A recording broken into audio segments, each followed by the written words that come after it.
how to build wealth, where people on the lower end of the income spectrum, we're taught to save money. We're taught to basically put money into a savings account, be responsible, work more hours, work a part-time job. Like that's the poor person's.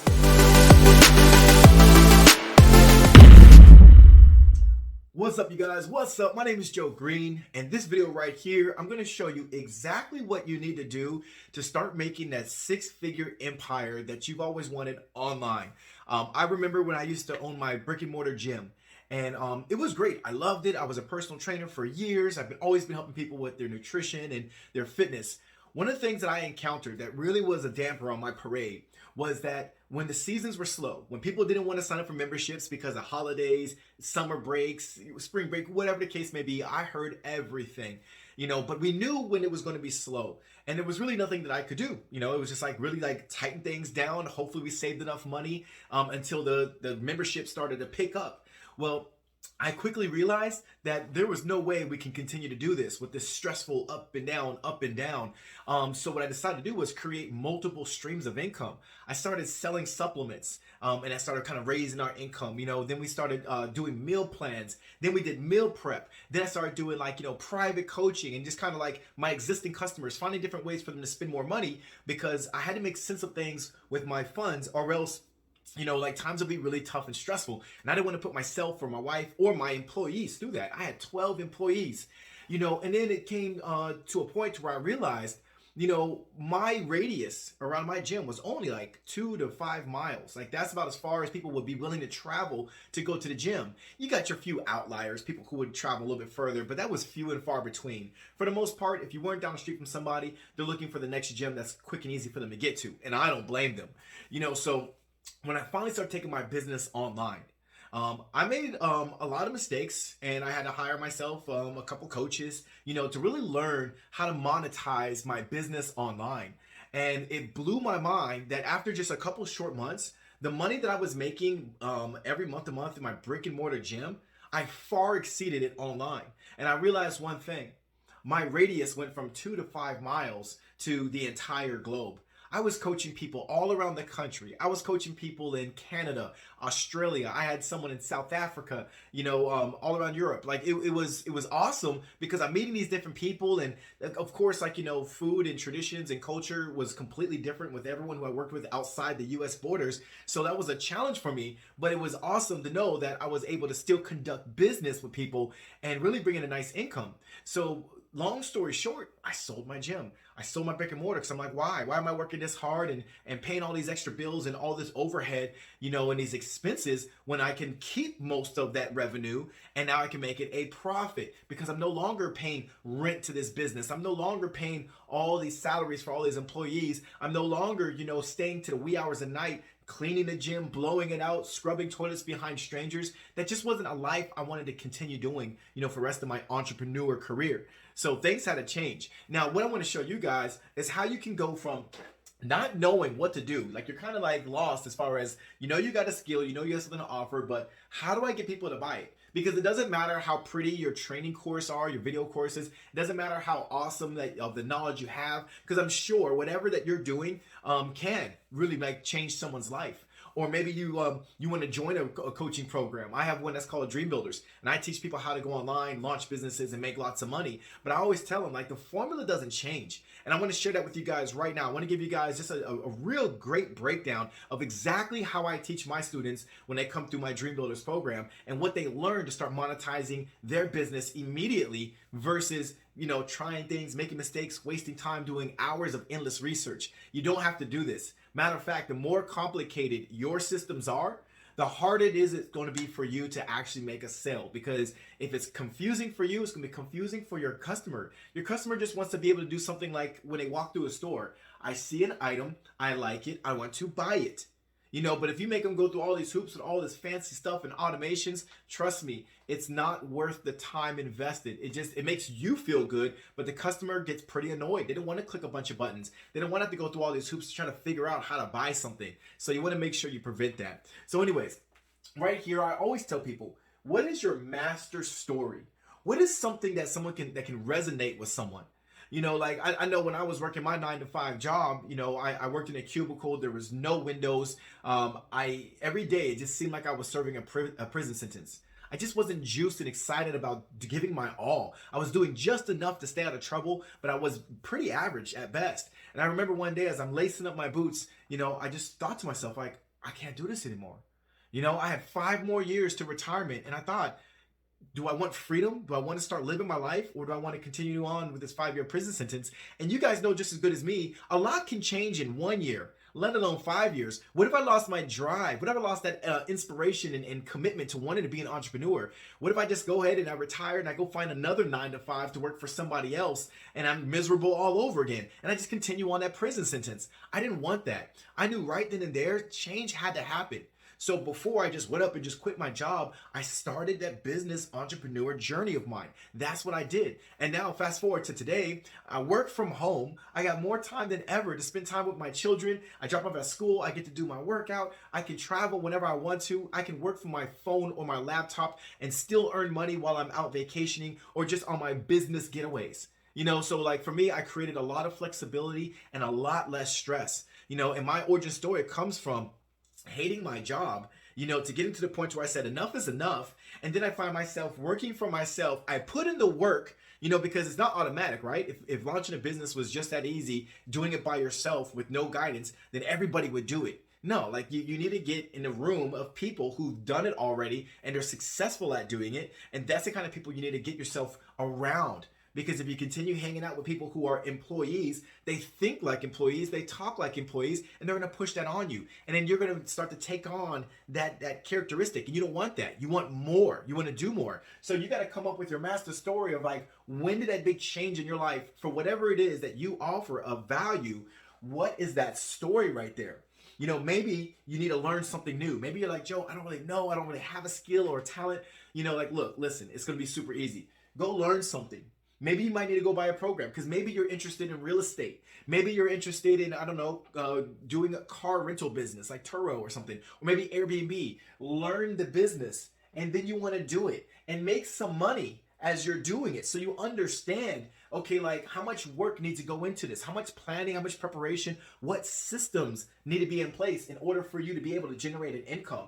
And then from there, you're making an income. Now you're going to coach. The C stands for coach. So I call it my LDC method. You learn it, you do it, and then you coach other people or you consult other people on how to do it. Coaching and consulting are two different things. Consulting is really giving people some advice, kind of guiding them. Coaching them is more of holding people accountable. So you can be a coach and a consultant. You can be, well, they're not mutually exclusive. Like you can kind of be a hybrid of both, but you want to coach people. And now you can charge what we like to call in my world of business, high ticket coaching.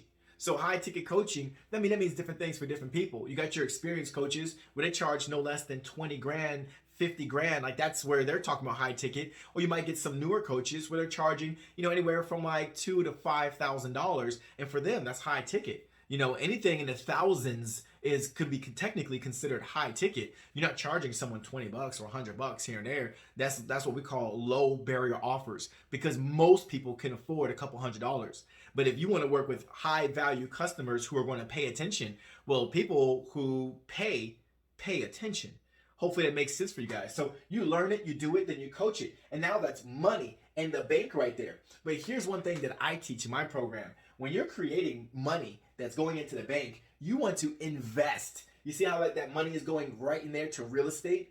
Now, you're taking the money that you're earning and you're investing it. So therefore, you get a bunch of tax breaks.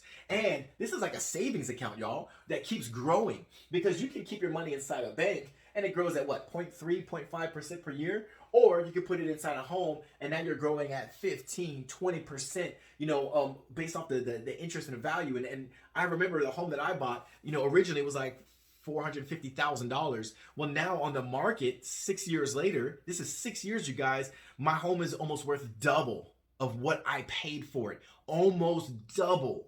You can see that huge increase, and I can pull equity from my house anytime as if I'm taking a loan from a bank, but I'm borrowing from my home, a home that I still own, and a home that's still generating me income because that home is being rented to other people. So the money keeps flowing in. I can borrow from that, pay back on it. Interest rate is going to be much lower than if I'm borrowing from a bank. I'm telling you guys that you can become your own bank and leave generational wealth right there for your children to come.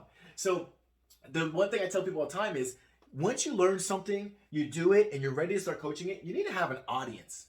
What is the audience you want to be in front of? I used to tell people, like, your audience and your niche, when you start to understand like what that is right there, then you can really start making some money. Because one guy said it the best, I can't remember his name off the top of my head, but he said the riches are in the niches. So whatever you refer to as a niche or a niche, doesn't matter, because who these people are that you want to be in front of, maybe they're fathers, right? They're fathers who want to be super dads, and they want to be entrepreneurs and spend more time with their family. Maybe they're a woman, single mom, or a professional career wife. Like maybe that's the person you want to work with over the age of 30, and they want more, they want to do more, and they want to own their own business. Like whoever that person might be, or maybe it's a veteran.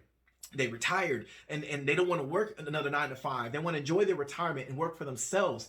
You have to define who that audience that you're standing in front of and what their core belief system is. And then right there, like, what is your primary system? Well, it's whatever you learned. Okay, that's my primary system. Like, I attracted you through what I'm putting out there. So like, let's say you're teaching Airbnb. I teach people how to do tax overages. I teach people how to do property investments with no money down, with no money out of their own pocket. I teach them how to use other people's money to get homes as investments and start earning income. So like, whatever your primary system is, like, you want to make sure that you know it. And that right there, it's going to help feed your LDC. It's going to feed, and you're going to grow, because you're going to constantly focus on this primary system.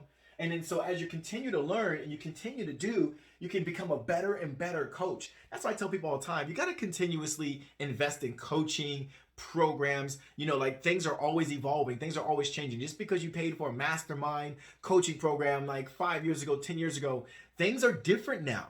The way you market, the way you advertise, the way you sell yourself is different. So you always want to make sure that you're staying sharp. Iron sharpens iron. So your primary system has to be sharpened, because that's going to bring you the money. And then you're going to do the learn, do, and coach straight to the bank, right into your investments. And that right there, you guys, is the simplest roadmap. When you're looking from a sky-high view, I want to just go and show you guys a quick more walkthrough. You're going from this person right here. You're not quite sure what you want to do. But you know what, though? You have your master story. You have the story of the point in the time in your life when you realize something needs to change, and I'm going to make that change now. I learned this, okay? Because my learning is fed by that primary thing that I want to do. And I'm just using Airbnb for an example, because I think most of us here, we understand Airbnb. So you learn Airbnb, you learn that real estate investing. So you learn it, now you start Airbnb in a room out of your home, because maybe you can't afford to buy a house right now. Maybe you didn't go through my program where I teach you how to get homes with no money out of pocket. I don't know. But you learn how to do Airbnb. You do it from your home. You're renting a room out of your house. You understand like what it takes to be a super host. You understand what it takes to like flip rooms and make people happy, and then you start to like open yourself up to coach people. So you're growing better because you got a coach. You pay for a system that can teach you so you can learn, do, and coach it. So now you're bringing in multiple streams of income because you're doing it and you're coaching it. So it's bringing in money to the bank, and you take that investment money and then you're going to dump it into investment homes. So now you're just multiplying your net worth. You're growing your financial status. Like, when you're making tons of money, you're paying less in taxes. So therefore you take more money home. W-2 earners pay more taxes than billionaires for a reason. Because billionaires understand how to move their money. They understand that they got whatever they earn, they have to keep it either within the business or they have to stick it in investments. That's why so many billionaires own property. They own businesses. They own real estate. There's no secret at all. Or they tuck their money away in stocks, because they're doing this because they know how to build wealth. Where people on the lower end of the income spectrum, we're taught to save money. We're taught to basically put money into a savings account, be responsible, work more hours, work a part-time job. Like that's the poor person's mentality, but that's what we're taught growing up from tykes all the way up through high school, through college. We're taught to go get a degree, go work for someone in a good job, be all you can be, and save your money. Like that's those things that, lower class, middle class people are taught. But wealthy people, they just learn from a different class. They're at the feet of people who are doing it really well, that built the generational wealth. And those people, they surround themselves around other folks who are doing well. If you're in a room of people who think like W-2 earners, you're probably in the wrong room, especially if your goal and your aspirations is to become a successful entrepreneur. So there you guys have it right there. I broke down really quick exactly how you can start your business from scratch and learning something that's going to be valuable to somebody else. And I think it was Albert Einstein said, and I'm not going to quote him exactly, but he mentioned, you don't want to be a person of success. You want to be a person of value. The more value you can deliver to the world, the more it's going to come back to you. And I promise you that. You want to give as much as you can. And I promise you, you're going to get back tenfold, because that's just how life works. But don't expect it. Just expect nothing but the best out of you to give to other people. All right. So I hope you enjoyed the video. I'll see you guys in the next ones. This is how we roll. Peace.